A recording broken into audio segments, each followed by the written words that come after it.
Good morning friends. ಭಾಳ ದಿನಗಳ ನಂತರ ನಾನು ಫೇಸ್ಬುಕ್ ಲೈವ್ಗೆ ಬಂದಿರೋದು. ಇವತ್ತು ಬೆಳಗ್ಗೆ ಅಂದರೆ ಪ್ರಜಾವಾಣಿ ಪೇಪರ್ ಓದುವಾಗ ಹೈಕೋರ್ಟ್ಗಳ ನ್ಯಾಯಮೂರ್ತಿಗಳ ಹುದ್ದೆಗೆ ನಿವೃತ್ತಿ ನ್ಯಾಯಮೂರ್ತಿಗಳ ನೇಮಕಾತಿ ನಿರ್ಣಯ ಸರಿಯೇ ಎಂಬ ಶೀರ್ಷಿಕೆಯ ಮೇಲೆ ಒಂದು ಡಿಸ್ಕಷನ್ ಹಾಕಿದ್ದಾರೆ. ನ್ಯಾಯಮೂರ್ತಿ ಕೃಷ್ಣ ಎಸ್ ದೀಕ್ಷಿತ್ ಮತ್ತು ಅಶೋಕ್ ಹಾರನಹಳ್ಳಿ ಅವರ ಒಪಿನಿಯನ್ ಹೇಳಿದ್ದಾರೆ. ಇಲ್ಲಿ ನ್ಯಾಯಾಧೀಶರ ನೇಮಕಾತಿ ನಂದು ಏನು ಒಪಿನಿಯನ್ ಅಂತಂದರೆ, ಹೇಗೆ ಸಿವಿಲ್ ಜಡ್ಜ್ ಮತ್ತು ಡಿಸ್ಟ್ರಿಕ್ಟ್ ಜಡ್ಜ್ ನೇಮಕಾತಿ ಆಗುತ್ತದೆ, ಹಾಗೆ ಹೈಕೋರ್ಟು ಮತ್ತು ಸುಪ್ರೀಂ ಕೋರ್ಟು ನಲ್ಲೂ ಕೂಡ ನ್ಯಾಯಾಧೀಶರ ನೇಮಕಾತಿ ಯಾಕೆ ಮಾಡುವುದಿಲ್ಲ. ಸಿವಿಲ್ ಜಡ್ಜ್ನಲ್ಲಿ ಕ್ವಾಲಿಫಿಕೇಷನ್ ಇದ್ದವ್ರನ್ನ ಅರ್ಜಿ ಕರೀತಾರೆ, ಎಕ್ಸಾಮ್ ತಗೋತಾರೆ, ಎಕ್ಸಾಮ್ನಲ್ಲಿ ಅಭ್ಯರ್ಥಿಗಳು ಬರೀತಾರೆ ಮತ್ತು ಅದಕ್ಕೆ ತಕ್ಕಂಗೆ ಆನ್ಸರ್ ಸೆಟ್ಟನ್ನು ಚೆಕ್ ಮಾಡಿ ರಿಸಲ್ಟು ಕೊಡ್ತಾರೆ. ನಂತರ ಇಂಟರ್ವ್ಯೂಗೂ ಕರೀತಾರೆ. ಇಂಟರ್ವ್ಯೂಗೂ ಕರೆದ ನಂತರ ಅವರಿಗೆ ಇಂಟರ್ವ್ಯೂಗೆ ಕರೀತಾರೆ. ಅಲ್ಲಿ ಎಲ್ಲ ಪ್ರಶ್ನೆಗಳ ಮೂಲಕ ಸಮಂಜಸವಾಗಿ ಅನಿಸಿದ್ರೆ ಅವರಿಗೆ ನೇಮಕಾತಿ ಆದೇಶವನ್ನು ಕೊಡ್ತಾರೆ.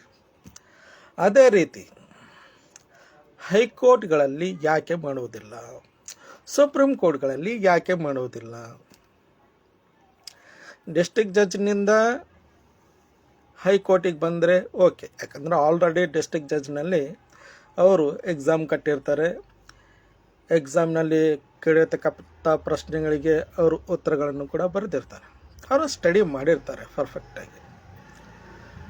ಹೈಕೋರ್ಟ್ ನ್ಯಾಯಾಧೀಶರನ್ನೇ ಕೆಲವೊಂದು ನ್ಯಾಯಾಧೀಶರನ್ನು ನೇಮಕಾತಿ ಹೇಗೆ ಮಾಡ್ತಾರೆ ಅಂತಂದರೆ, ವಕೀಲರಲ್ಲಿ ಪ್ರಾಕ್ಟೀಸ್ ಮಾಡ್ತಾ ಇರ್ತಾರೆ.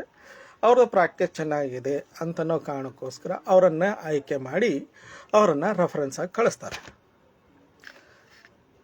ಚೆನ್ನಾಗಿ ಪ್ರಾಕ್ಟೀಸ್ ಮಾಡ್ತಿದ್ರು, ಆದರೆ ಅವರು ಕೆಲವೊಂದು ವಿಷಯಗಳಲ್ಲಿ ಮಾತ್ರ ಪರ್ಫೆಕ್ಟ್ನೆಸ್ ಇರುತ್ತೆ, ಉಳಿದ ವಿಷಯಗಳಲ್ಲಿ ಇರೋದಿಲ್ಲ. ಅಂತಹ ಸಮಯದಲ್ಲಿ ಅವ್ರದ್ದು ಪಾರಣ್ಯತೆ ಹೇಗೆ ಅನ್ನೋ ಪ್ರಶ್ನೆ ಬರುತ್ತೆ. ಈಗ ಎಕ್ಸಾಮ್ ತಗೋದ್ರಿಂದ ಕ್ವಶನ್ ಪೇಪರ್ ಸೆಟ್ ಮಾಡುವಾಗ ಎಲ್ಲ ದೃಷ್ಟಿಕೋನಗಳನ್ನು ಇಟ್ಟುಕೊಂಡು ಏನು ಮಾಡ್ತಾರೆ, ಕ್ವಶನ್ ಪೇಪರನ್ನು ಸೆಟ್ ಮಾಡ್ತಾರೆ. ಅದಕ್ಕೋಸ್ಕರನೇ ನಾನು ಎಕ್ಸಾಮನ್ನು ಪ್ರಿಫರೆನ್ಸ್ ಕೊಡ್ತಾ ಇರೋದು. ಯಾರಿಗೆ ಅರ್ಹತೆ ಇದೆ, ನಾಲೆಜ್ ಇದೆ ಮತ್ತು ಯೋಗ್ಯತೆ ಇದೆ, ಸಾಮರ್ಥ್ಯ ಇದೆ, ಅವರು ನ್ಯಾಯಾಧೀಶರಾಗಲಿ. ಎಷ್ಟೋ ಜನಗಳಿಗಿದೆ, ನಾನು ಹೈಕೋರ್ಟ್ ನ್ಯಾಯಾಧೀಶನಾಗಬೇಕು, ಸುಪ್ರೀಂ ಕೋರ್ಟ್ ನ್ಯಾಯಾಧೀಶನಾಗಬೇಕು. ಆದರೆ ನೇಮಕಾತಿ ಪ್ರಕ್ರಿಯೆ ಏನಿದೆಯಲ್ಲ, ಅದು ಸ್ವಲ್ಪ ಕೊಲಿಜಿಯಂ ಸಿಸ್ಟಮ್ನಲ್ಲಿದೆ. ಕೊಲಿಜಿಯಂ ಸಿಸ್ಟಮ್ ಇರಲಿ, ಅದೇನು ಬೇಡ ಅಂತ ಅನ್ನೋದಿಲ್ಲ. ಆದರೆ ಇಲ್ಲಿ ಎಕ್ಸಾಮನ್ನು ಕರೆದ್ರೆ ಹೇಗಿರುತ್ತೆ ಅಂತ, ಎಕ್ಸಾಮಲ್ಲಿ ಹೈಕೋರ್ಟ್ನಲ್ಲಿ ಪ್ರಾಕ್ಟೀಸ್ ಮಾಡಿರ್ತಕ್ಕಂಥ ನ್ಯಾಯಾಧೀಶರನ್ನು ಮತ್ತು ಪ್ರಾಕ್ಟೀಸ್ ಮಾಡ್ತಕ್ಕಂಥ ವಕೀಲರನ್ನು ಇಬ್ಬರಿಗೂ ಕೂಡ ಹೈಕೋರ್ಟ್ನಲ್ಲಿ ನ್ಯಾಯಾಧೀಶರಾಗೋದಕ್ಕೋಸ್ಕರ ಅರ್ಜಿಗಳ ಮೂಲಕ ನೇರ ನೇಮಕಾತಿಗಳನ್ನು ಯಾಕೆ ಮಾಡಬಾರ್ದು ಅನ್ನೋದು ನನ್ನ ಪ್ರಶ್ನೆ. ಪ್ರಶ್ನೆಗಳನ್ನು ಕೇಳಿದಾಗ ಮಾತ್ರ ಉತ್ತರ ಕೊಡೋದಕ್ಕೋಸ್ಕರ ಅರ್ಹತೆ ಇದ್ದವ್ರು ಕೊಟ್ಟೇ ಕೊಡ್ತಾರೆ. ಅದಕ್ಕೋಸ್ಕರ ನನ್ನ ಪ್ರಶ್ನೆ ಇರೋದು, ಸುಪ್ರೀಂ ಕೋರ್ಟು ಮತ್ತು ಹೈಕೋರ್ಟ್ನಲ್ಲಿ DJ ನ್ಯಾಯಾಧೀಶರ ಹೇಗೆ ನೇಮಕಾತಿ ಆಗುತ್ತೋ, ಸಿವಿಲ್ ಜಡ್ಜ್ ನ್ಯಾಯಾಧೀಶರ ನೇಮಕಾತಿ ಹೇಗಾಗುತ್ತೋ, ಹಾಗೆ ಹೈಕೋರ್ಟು ಮತ್ತು ಸುಪ್ರೀಂ ಕೋರ್ಟ್ ನ್ಯಾಯಾಧೀಶರ ನೇಮಕಾತಿಯಲ್ಲಿ ಈ ಪ್ರಕ್ರಿಯೆಯನ್ನು ಯಾಕೆ ಮಾಡಬಾರ್ದು, ಇದರ ಬಗ್ಗೆ ಕೊಲಿಜಿಯಂದವ್ರು ಯಾಕೆ ಯೋಚಿಸಬಾರ್ದು? ಎಕ್ಸಾಮ್ನಲ್ಲಿ ಪಾಸ್ ಆದವರನ್ನು ಕೊಲೀಸಿಯಂದವರು ಅವ್ರದ್ದೇನಿದೆಯಲ್ಲ ಪ್ರಕ್ರಿಯೆಗಳನ್ನು ಅವ್ರ ಮೇಲೆ ಫಾಲೋ ಮಾಡಲಿ. ಯಾವ ಸೀಟ್ಗಳನ್ನು ಖಾಲಿ ಆಗ್ತಾವೋ ಆ ಸೀಟ್ಗಳನ್ನು ಇಲ್ಲಿ ಎಕ್ಸಾಮ್ನಿಂದ ಪಾಸ್ ಆಗಿರ್ತಾರೆ ಅವರೆಲ್ಲ ತಮ್ಮದು ಯಾವ ರೀತಿಯನ್ನು ಚೆಕ್ಕಿಂಗು ಅದು ಪರಿಶೀಲನೆ ಮಾಡ್ತಾರೆ. ನಂತರ ಅವರನ್ನು ಅಲ್ಲಿ ಆ ಸೀಟ್ನಲ್ಲಿ ಕೂಡಿಸ್ಬೋದಲ್ಲ. ಈ ರೀತಿ ಎಕ್ಸಾಮನ್ನು ಪ್ರತಿ ವರ್ಷ ಅಥವಾ 6 ತಿಂಗಳಿಗೊಮ್ಮೆ ನಡೆಸಿದ್ರೆ ಏನು ತಪ್ಪಾಗುತ್ತೆ? ಯಾಕಂತಂದರೆ ಎಕ್ಸಾಮಿಗೋಸ್ಕರ ಸ್ಟಡಿ ಮಾಡ್ತಾರೆ. ಸ್ಟಡಿ ಮಾಡೋದ್ರಿಂದ ನಾಲೆಜ್ ಹೆಚ್ಚಾಗುತ್ತೆ. ಆ ನಾಲೆಜ್ ಏನಾಗುತ್ತೆ, ತೀರ್ಪು ಕೊಡೋದಕ್ಕೋಸ್ಕರ ಸಹಾಯವಾಗುತ್ತೆ. ಅದಕ್ಕೋಸ್ಕರನೇ ನನ್ನ ಅಭಿಪ್ರಾಯ ಇದೆ, ನೇರ ನೇಮಕಾತಿಯನ್ನು ಎಕ್ಸಾಮ್ಗಳ ಮೂಲಕ ತೆಗೆದುಕೊಳ್ಳಬೇಕು ಹೈಕೋರ್ಟು ಮತ್ತು ಸುಪ್ರೀಂ ಕೋರ್ಟ್ನಲ್ಲಿ. ಈ ರೀತಿ ಮಾಡಿದ್ರೆ ನ್ಯಾಯಾಧೀಶರು ಹೆಚ್ಚಿನ ಜ್ಞಾನ ಇದ್ದವರು ಸಿಗ್ತಾರೆ. ಸಿವಿಲ್ನಿಂದ ಜಿಲ್ಲಾ ನ್ಯಾಯಾಧೀಶರಾಗ್ತಾರೆ, ಅಂದರೆ ಸಿವಿಲ್ ನ್ಯಾಯಾಲಯದಿಂದ ಜಿಲ್ಲಾ ನ್ಯಾಯಾಧೀಶರಾಗ್ತಾರೆ, ಜಿಲ್ಲಾ ನ್ಯಾಯಾಧೀಶರಿಂದ ಹೈಕೋರ್ಟ್ ನ್ಯಾಯಾಧೀಶರಾಗ್ತಾರೆ, ಹೈಕೋರ್ಟ್ ನ್ಯಾಯಾಧೀಶರಿಂದ ಸುಪ್ರೀಂ ಕೋರ್ಟ್ ನ್ಯಾಯಾಧೀಶರಾಗ್ತಾರೆ. ಇದು ಏನಾಗುತ್ತೆ, ಅವ್ರದ್ದು ಏನಂತಾರೆ ಪ್ರಮೋಷನ್ ಮೂಲಕ ಆಗ್ತಾರೆ. ಇನ್ನು ಕೆಲವೊಂದು ಪೋಸ್ಟ್ಗಳನ್ನು ನೇರ ನೇಮಕಾತಿಗಳನ್ನು ಮಾಡ್ಕೋತಾರೆ ಅಂತ. ಅಂಥ ಪೋಸ್ಟ್ಗಳನ್ನು ಎಕ್ಸಾಮ್ಗಳ ಮೂಲಕ ಕಂಡಕ್ಟ್ ಮಾಡಿ ಹೈಕೋರ್ಟು ಮತ್ತು ಸುಪ್ರೀಂ ಕೋರ್ಟ್ನಲ್ಲಿ ಇದನ್ನು ಕಂಡಕ್ಟ್ ಮಾಡಬೇಕು. ಹೈಕೋರ್ಟ್ಗೋಸ್ಕರನೇ ಎಷ್ಟು ಹೈಕೋರ್ಟ್ಸ್ ಇದೆ ನಮ್ಮಲ್ಲಿ? 30 ರಾಜ್ಯಗಳು ಅಂತಂದರೆ ಪ್ರತಿಯೊಂದು ಹೈಕೋರ್ಟಿಗೆ 2 ಇಲ್ಲ 3 ಸೀಟ್ ಇದ್ದೇ ಇರುತ್ತೆ. ಬರಲಿ ಲಕ್ಷಾನುಗಟ್ಟಲೆ ಲಾರ್ಸ್ ಕಟ್ಲಿ ಎಕ್ಸಾಮು, ಅದರಲ್ಲಿ ಒಂದಿಬ್ಬರನ್ನು ಸಿಗೋದಿಲ್ವಾ? ಸಿಗ್ತಾರೆ. ಭಾಳಷ್ಟು ಇಂಟೆಲಿಜೆಂಟ್ ಇದ್ದವ್ರು ಇದ್ದಾರೆ, ಅವರಿಗೆ ಅವಕಾಶ ಸಿಗ್ತಾ ಇಲ್ಲ. ಅಂಥ ಅವಕಾಶಗಳನ್ನು ಮಾಡಿಕೊಡಬೇಕು ಅನ್ನೋದೇ ನನ್ನ ಅಭಿಮತ. ಯಾಕಂತಂದರೆ ನ್ಯಾಯವನ್ನು ನ್ಯಾಯಾಧೀಶನಿಂದ ಸಿಗುತ್ತೆ. ಪ್ರತಿಯೊಬ್ಬ ಸಾಮಾನ್ಯ ವ್ಯಕ್ತಿಗಳಿಗೆ ನ್ಯಾಯಾಧೀಶರ ಮೇಲೆ ಭಾಳ ನಂಬಿಕೆ ಇದೆ. ಕಾರ್ಯಾಂಗದಲ್ಲಿ ನ್ಯಾಯ ಸಿಗಲಿಲ್ಲ, ಅಧಿಕಾರಿಗಳಿಂದ ನ್ಯಾಯ ಸಿಗಲಿಲ್ಲ, ರಾಜಕಾರಣಿನಿಂದ ನ್ಯಾಯ ಸಿಗಲಿಲ್ಲ, ಕೊನೆಗೆ ನ್ಯಾಯಾಲಯ ನನ್ನ ಮಾತು ಕೇಳುತ್ತೆ. ನಾನು ಹೇಳೋದನ್ನು ಸರಿ ಇದೆಯೋ ತಪ್ಪಿದೆಯೋ ಅಂತ ವಿಮರ್ಶೆ ಮಾಡುವಂಥ ಶಕ್ತಿ ನ್ಯಾಯಾಲಯಕ್ಕಿದೆ. ಅಲ್ಲಿ ನನಗೆ ನ್ಯಾಯ ಸಿಗುತ್ತೆ ಅನ್ನೋ ವಿಶ್ವಾಸಕ್ಕೆ ಮಾತ್ರ ಸಾಮಾನ್ಯ ವ್ಯಕ್ತಿ ನ್ಯಾಯಾಲಯದ ಮೊರೆ ಹೋಗ್ತಾನೆ. ಅಂತಲ್ಲೇ ಅತಿ ಇಂಟೆಲಿಜೆಂಟು, ಅತಿ ಚಾಣಕ್ಷತನ ಎಲ್ಲ ಹೊಂದಿರತಕ್ಕಂಥ ವ್ಯಕ್ತಿಗಳನ್ನ ಕೂಡಿಸೋದೇ ಲೇಸು. ಎಕ್ಸಾಮ್ ಕಂಡಕ್ಟ್ ಮಾಡಬೇಕು ಅನ್ನೋದು. ಫ್ರೆಂಡ್ಸ್, ಇದರ ಜೊತೆಗೆ ನಂದು ಇನ್ನೊಂದು ಪ್ರಶ್ನೆ ಇರೋದು ಏನಪ್ಪ ಅಂತಂದರೆ, ಹೈಕೋರ್ಟು ಮತ್ತು ಸುಪ್ರೀಂ ಕೋರ್ಟ್ನಲ್ಲಿ ಲ್ಯಾಂಗ್ವೇಜ್ ಅಂದರೆ ಭಾಷೆ. ನಾವು ಕೇಸ್ ಫೈಲನ್ನು ಬರೆದು ಹಾಕ್ತೀವಿ ಹೈಕೋರ್ಟ್ನಲ್ಲಿ ಮತ್ತು ಸುಪ್ರೀಂ ಕೋರ್ಟ್ನಲ್ಲಿ. ಅದು ಕೇವಲ ಇಂಗ್ಲೀಷ್ ಭಾಷೆಯಲ್ಲಿ ಮಾತ್ರ ಹಾಕಬೇಕು ಅನ್ನೋದು ಸುಪ್ರೀಂ ಕೋರ್ಟ್ದವ್ರದ್ದು ಖಡಾಖಂಡಿತವಾಗಿರ್ತಕ್ಕಂಥ ನಿಯಮ ಮಾಡಿಬಿಟ್ಟಿದ್ದಾರೆ. ಇಲ್ಲಿ ಹೈಕೋರ್ಟ್ನಲ್ಲಿ ಕೂಡ ಹಾಗೆ ಇದೆ. ಆರ್ಟಿಕಲ್ 349ರಲ್ಲಿ ಸ್ಪಷ್ಟವಾಗಿ ಬರೆದಿದ್ದಾರೆ. 348ರಲ್ಲಿ ಏನೇ ಹೇಳಿದೆ ಅದು ಕೇವಲ 15 ವರ್ಷಗಳವರೆಗೂ ಅಥವಾ ಸಮಥಿಂಗ್ 10 ವರ್ಷ, ಎಷ್ಟೋ ಒಂದು ವರ್ಷ ಇದೆ, ಸ್ವಲ್ಪ ವರ್ಷಗಳ ಬಗ್ಗೆ ನನಗೆ ಸ್ಪಷ್ಟತೆ ಇಲ್ಲ, ಅಷ್ಟೇ 15 ವರ್ಷ ಅಂತ ಇಟ್ಕೊಂಡ್ರೂ ಕೂಡ ಈಗ ಸ್ವಾತಂತ್ರ್ಯ ಸಿಕ್ಕು 75 ವರ್ಷಗಳಿಂದ ಮೇಲ್ಪಟ್ಟಿದೆ. ಇನ್ನೂ ನಮ್ಮ ಹೈಕೋರ್ಟಿಗೆ ಮತ್ತು ನಮ್ಮ ಸುಪ್ರೀಂ ಕೋರ್ಟಿಗೆ ಲ್ಯಾಂಗ್ವೇಜ್ನಲ್ಲಿ ಯಾಕೆ ಇನ್ನೂ ತಾರತಮ್ಯ ಮಾಡ್ತಾ ಇರೋದು? ನಮ್ಮಲ್ಲಿ 30 ರಾಜ್ಯಗಳು, 7 ಕೇಂದ್ರಾಡಳಿತ ಪ್ರದೇಶಗಳು, ಅವುಗಳಿಗೆ ಒಂದೊಂದು ರಾಜ್ಯ ಭಾಷೆ ಇದೆ. ಆ ರಾಜ್ಯ ಭಾಷೆಯಲ್ಲಿ ಮಾತಾಡ್ತಕ್ಕಂಥವರ ಜನಸಂಖ್ಯೆನೇ ಅತಿ ಹೆಚ್ಚಾಗಿದೆ. ಆ ಭಾಷೆಯಲ್ಲೇ ತೀರ್ಪು ಸಿಗೋದಿಲ್ಲ. ಆ ಭಾಷೆಯಲ್ಲೇ ನ್ಯಾಯಾಲಯದಲ್ಲಿ ಫೈಲ್ಗಳನ್ನು ಬರೆದು ಹಾಕೋದಕ್ಕೆ ಆಗೋದಿಲ್ಲ. ಅಂದರೆ ಹೇಗೆ? ಅಂದರೆ ನಾವು ಇನ್ನೂ ಬ್ರಿಟಿಷ್ ಯುಗದಾಗಿದ್ದೀವಿ ಅನ್ನೋದನ್ನು ಭಾವನೆ ಎದ್ದು ಕಾಡ್ತಾ ಇದೆ. ಇನ್ನು ನೋಡಿ, ನಮ್ಮ ಕರ್ನಾಟಕ ಹೈಕೋರ್ಟ್ನಲ್ಲಿ ಕನ್ನಡದಲ್ಲೇ ಹಾಕಿದ್ರೆ ಫೈಲ್ ತೆಗೆದುಕೊಳ್ಳೋದಿಲ್ಲ. ಯಾಕೆ? ಹೈಕೋರ್ಟ್ ಭಾಷೆ ಇಂಗ್ಲೀಷ್ ಅಂತೆ. ಅದನ್ನು ಏನಂತೆ, ಶಾಸಕಾಂಗದಿಂದ ತಿದ್ದುಪಡಿ ಮಾಡ್ಕೊಂಡು ಬರಬೇಕಂತೆ. ಕನ್ನಡ ಕೂಡ ಒಂದು ಭಾಷೆಯಾಗಿ. ವಿಕ್ರಮ್ಜಿತ್ ಸೇನ್ ಅಂತ ಒಬ್ಬರು ಇದ್ದರು, ನ್ಯಾಯಾಧೀಶರು, ಕರ್ನಾಟಕ ಹೈಕೋರ್ಟಿಗೆ ಬಂದಿದ್ದರು. ಅವರೊಂದು ತೀರ್ಪು ಕೊಟ್ಟಿದ್ದಾರೆ. ನಾನು ಆದೇಶ ಮಾಡ್ತಾ ಇದ್ದೆ, 348 ಇದೆ, ಆ ಕಾರಣದಿಂದ ಪ್ಯಾರಲಲ್ ಆಗಿ ಕನ್ನಡ ಭಾಷೆ ಕೂಡ ನಾವು ಅನ್ವಯಿಸ್ಬೋದು ಅಂತ. ಅದನ್ನು ತಡೆಯೋದಕ್ಕೋಸ್ಕರ ಆಫೀಸ್ನಲ್ಲೇ ಅದಕ್ಕೆ ಸ್ಟಾಪ್ ಮಾಡಿದ್ದಾರೆ. ಕರ್ನಾಟಕ ಹೈಕೋರ್ಟ್ನಲ್ಲಿ ಕನ್ನಡ ಭಾಷೆಯನ್ನು ಬರೆದು ಹಾಕೋದಕ್ಕೆ ಆಗೋದಿಲ್ಲ. ಯಾಕೆಂದರೆ ನಾನು ಟ್ರೈ ಮಾಡಿದ್ದೇನೆ. ನಾನು ಫೈಲನ್ನು ಮೂವನ್ನು ಟಚ್ ಕೂಡ ಮಾಡೋದಿಲ್ಲ. ಕನ್ನಡದಲ್ಲಿ ಬರೆದ್ರೆ ಸಾಕು. ಫೈಲನ್ನು ಅದು ಹೆಂಗಂತಾರೆ, ಬಂಪ್ಸ್ ಆಗುತ್ತೆ ಅಂತ ಹೇಳ್ತಾರಲ್ಲ, ಹಾಗೆ ಕೇಸ್ ಫೈಲ್ ಬಂಪ್ಸ್ ಆಗುತ್ತೆ. ನಮ್ಮ ಕನ್ನಡ ಭಾಷೆ, ನಮ್ಮ ಕನ್ನಡದ ರಾಜ್ಯ ಭಾಷೆ, ಆಡಳಿತ ಭಾಷೆ, ಆ ಭಾಷೆಯನ್ನೇ ನಮ್ಮ ಕರ್ನಾಟಕದಲ್ಲಿ ಉಪಯೋಗ ಮಾಡೋಕ್ಕಾಗೋದಿಲ್ಲ. ಫೈಲ್ ಬರ್ಕೊಡೋಂಗಿಲ್ಲ. ಅದ್ರ ಜೊತೆ ಬರ್ಕೊಡಬೇಕು ಅಂತಿದ್ರೆ ಇಂಗ್ಲೀಷ್ ಟ್ರಾನ್ಸ್ಲೇಟ್ ಕೊಡಬೇಕಂತೆ. ನಮಗೆ ಇಂಗ್ಲೀಷ್ ಚೆನ್ನಾಗಿ ಬರ್ತಾ ಇದ್ದರೆ ನಾವು ಕನ್ನಡದಲ್ಲಿ ಯಾಕೆ ಬರಿತೀವಿ? ನಾವು ಡೈರೆಕ್ಟ್ ಇಂಗ್ಲೀಷ್ನಲ್ಲೇ ಬರೆಯೋದಿಲ್ವಾ? ಇದ್ರ ಬಗ್ಗೆ ಸ್ವಲ್ಪ ಕಾಮನ್ ಸೆನ್ಸ್ ಇಲ್ವಾ ಅವ್ರ ಹತ್ರ ಅನ್ನೋದೇ ಒಂದು ಸಮಸ್ಯೆ. ಅಂದರೆ ನಮ್ಮ ಕನ್ನಡ ಭಾಷೆಯನ್ನು ಯಾವ ರೀತಿ ಮೂಲೆ ಗುಂಪಾಗಿದೆ ಅನ್ನೋದನ್ನು ಸ್ಪಷ್ಟವಾಗಿ ಕಾಣುತ್ತೆ. ನನ್ನ ಹೈಕೋರ್ಟ್ನಲ್ಲಿ ಕನ್ನಡದಲ್ಲಿ ಮಾತಾಡೋದಕ್ಕೋಸ್ಕರ ಓಕೆ, ಅನುವು ಮಾಡಿಕೊಟ್ಟಿದ್ದಾರೆ, ಮಾತಾಡ್ಬೋದು. ಆದರೆ ಕೇಸ್ ಫೈಲನ್ನು ಬರೆದು ಹಾಕೋದಕ್ಕೆ ಏನು ಸಮಸ್ಯೆ?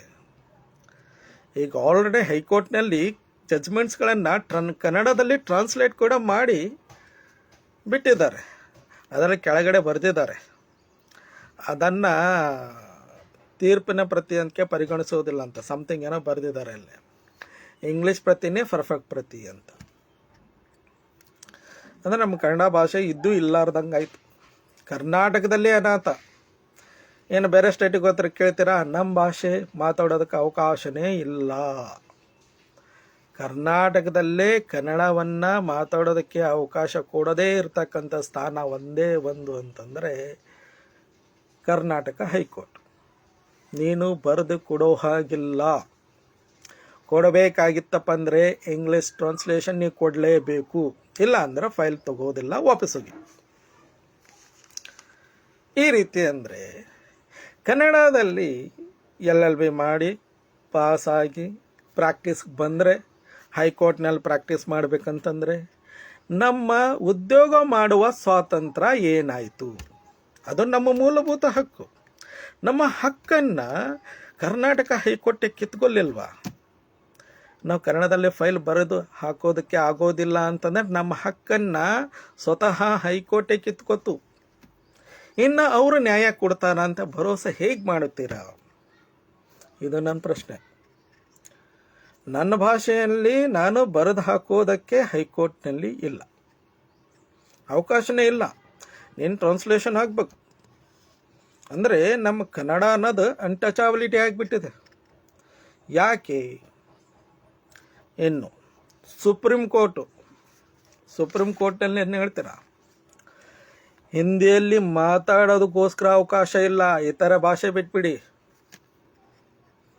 ಅಲ್ಲಿರ್ತಕ್ಕಂಥ ನ್ಯಾಯಾಧೀಶರು ಹೇಗಂತಂದರೆ ನ್ಯಾಯಾಲಯದಲ್ಲಿ ಹಿಂದಿ ಕೂಡ ಬಳಸೋ ಹಾಗಿಲ್ಲ. ಎಷ್ಟೋ ಜನಗಳು ಏನಂತ ತಿಳ್ಕೊಂಡ್ರೆ ಹಿಂದಿ ನಮ್ಮ ರಾಷ್ಟ್ರ ಭಾಷೆ ಅಂತೆ.